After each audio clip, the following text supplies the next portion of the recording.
xem tuồng rẽ thấy mà ila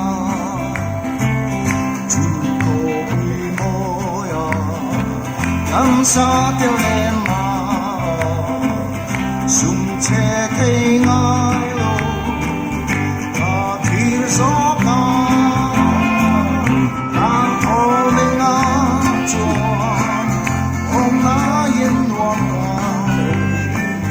chú lòng mê môi cắm chuối ngài lô chú muốn thăm thêm chùa ăn hoa bố lê tổ rằng có chất tua lùa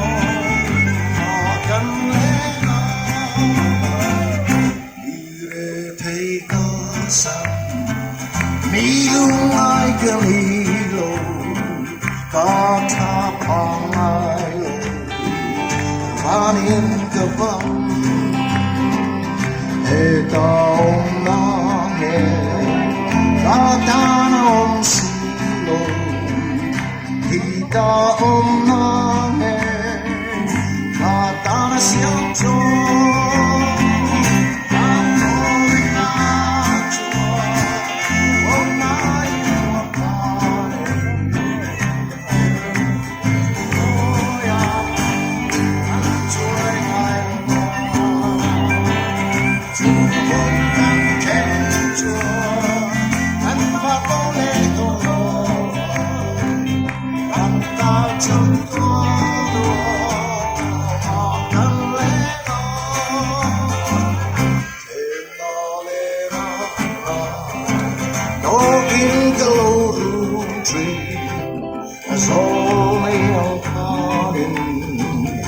lung lu coming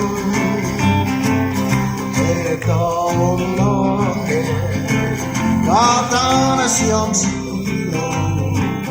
ki ta om na e ta ta na siam so ta to mình a chua om na yin lo ta chu ram me mo ya cắm chuối ngài lo chúng muốn thăm thêm chùa làm vào bố lê tổ thằng ca chất tua lô mà cần lẽ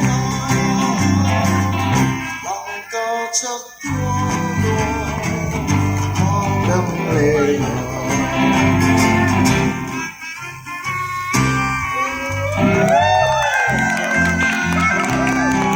Punya macam kan saya, boleh dia dulu leh.